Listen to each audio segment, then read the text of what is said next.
Welcome to the Minute of Strength. Last week we showed you the 21 steps to a Turkish Get Up. Great way to practice the drill. Hopefully you did and you got better at it. Now I want to show you the squat variation. All right, very unique move. It's actually a little bit easier than the lunge variation or the more traditional variation.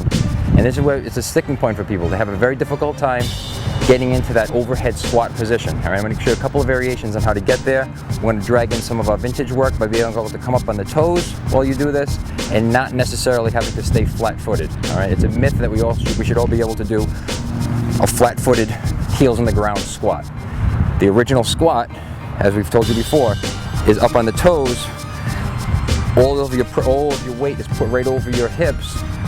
No pressure on the knees, no pressure on the lower back. All right, much more powerful move. We're going to drag that into this variation today. All right.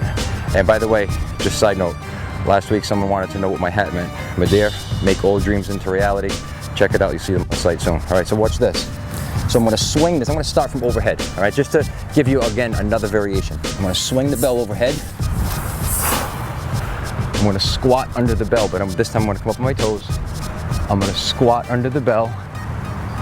Get my hand on the ground, either behind me or in front of me. I've seen people do it like this. I like it behind me. I feel like I have much more support. I drop my heels to the ground if I can. If not, it's fine. And at my left foot, put it out in front of me. Sit on the ground.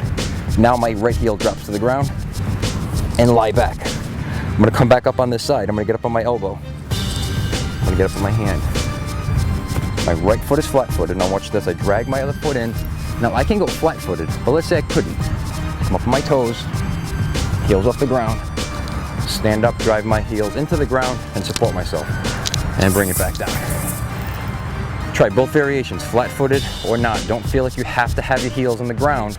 As long as you have those hips open and you have your center of gravity right over your hips, and not in your lower back or your knees. Perfectly safe. It's a great way to practice this exercise. Tremendous amount of effort coming from your legs and your core. Tremendous amount. And zero in the lower back, right? So give this a shot. I'm going to do another rep. I'm not going to talk through it. One will sizzle it up so you can see what you're going to practice. All right, check it out.